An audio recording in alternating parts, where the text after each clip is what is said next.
في ناس بتقرر بإن هي تبعد عن أحبابهم، مش علشان هما ما بقوش يحبوا زي الأول، أو بيخونوا، أو مثلا زهقوا من العلاقة أو تعبوا من العلاقة. لأ، هما بيقرروا إن هما يبعدوا عن أحبابهم علشان وهم أصلا لسه في قلبهم موجود الحب، بس علشان يكتشفوا إن هما مثلا هما مع أحبابهم في حاجة غلط بتحصل.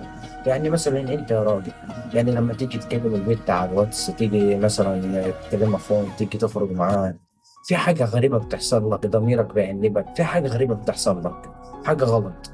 وانت لما بدأت تدور حوالين الموضوع ده، اكتشفت ان الموضوع ده حرام. مع انك انت يعني بتحب البنت ومتعلق بيها، وهي لو طلبت نجمة من السما انت تجيبها لها، بس اكتشفت ان الموضوع ده حرام. طب وانت اصلا حالتك الماديه دلوقتي ما تسمحش بانك انت تاخد خطوه جد، ومع انك انت كمان بتحبها. يعني الحب كمان يعني بيجي لنا كده من غير ولا احم ولا دستور. فانت هتعمل ايه دلوقتي؟ انت قدامك حلين: يا اما تفضل مع البنت اللي انت بتحبها وضميرك يأنبك وتحس بحاجه غلط كل ما انت تيجي تكلمها ولا تمشي معاها ولا اي حاجه، يا اما انت تقرر بانك انت تبعد عنها وتختار ربنا. فانت ساعتها لما انت تبدا تبعد عن حبيبك، ده قرار صعب اذا كان راجل ولا ست هم اللي بيعملوا كده، بس ده قرار صعب بانك انت تبعد عن حبيبك.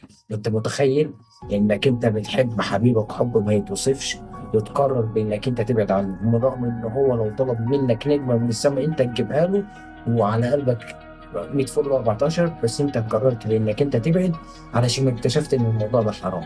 فانت بدات بانك انت تختار ربنا وما تختارش حبيبك. فانت بالتالي كسبت ربنا. انت مش انا مش عارف بس اقول لك ايه من فرحه ربنا. فرحه ربنا بيك هتكون عامله ازاي؟ وغير كده كسبت نفسك، وغير كده كسبت الطريق الصح اللي انت هتبدا تمشي فيه.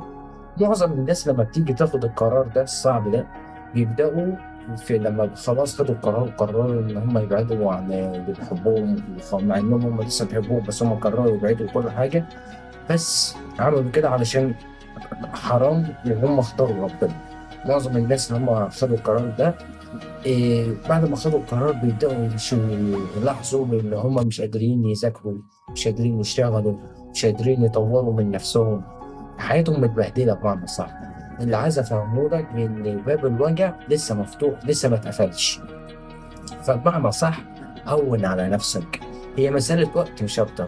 أنت عن نفسك هتبدأ تتعود إن خلاص مسألة البعد دي خلاص أنا اتعودت عليها. خلاص هتبدأ تتعود على البعد، خلاص هتبدأ تلاقي جسمك وعقلك وقلبك يتعود على المسألة دي. وأنت عن نفسك يوم ورا يوم، يوم ورا يوم، هتلاقي نفسك إنك أنت إيه بدأت ترجع زي الأول. شغل، بدأت تنزل شغلك، بدأت تذاكر، بدأت تطور من نفسك، بدأت تبدأ تمشي في الطريق الجديد اللي أنت بدأت فيه. هتلاقي نفسك ان انت ايه بدات تتحسن. هي مساله وقت مش اكتر. واللي عايز برضه افهمه لك بانك انت تهون على نفسك لما تاخد القرار ده. وعلى فكره القرار ده اللي بياخدوه ناس قليله جدا، يعني هو قرار صعب. الناس اللي تاخد القرار ده الناس اللي جبروت. يعني انت اللي تاخد القرار، مرحبا بك يا جبروت يعني. وغير كده، انت لما تيجي تاخد القرار ده هون على نفسك. انزل اقعد مع صحابك، اتفرج لك على فيلم، اخرج يا رب حتى لو تتمشى على اول الشارع، اسمك برضه ايه؟ مشيت رجلك وشميت هوا. هون على نفسك علشان ايه؟ ما تصعبش الدنيا على نفسك. كفايه ان هي الدنيا متقفله. وصدقني انت لو خدت القرار ده انت كسبت ربنا يعني. شوف بقى ربنا هيرزقك بيه في المستقبل ان شاء الله، انا وانت وكل الناس. بس طول ما انت رضيت ربنا، كل اللي باقي سهل. بس انت رضيت ربنا، يعني كل اللي جاي بقى سيبه على ربنا، وشوف ربنا هيفرحك ازاي. زي ما انت فرحت ربنا ورضيت وبعدت عن الحرام، مع انك انت اصلا كنت متعلق بالانسانه دي ومش قادر تبعد عنها، بس انت بعدت عنها علشان ربنا.